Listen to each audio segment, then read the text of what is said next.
والشمس وضحاها والقمر إذا تلاها والنهار إذا جلاها والليل إذا يغشاها والسماء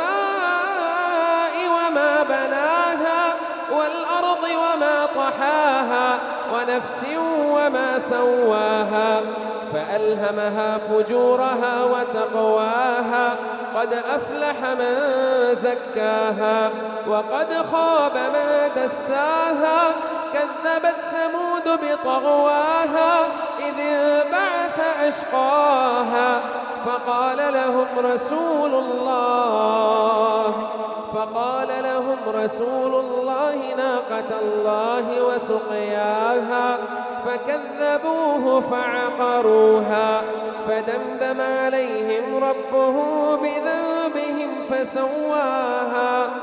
ولا يخاف عقباها.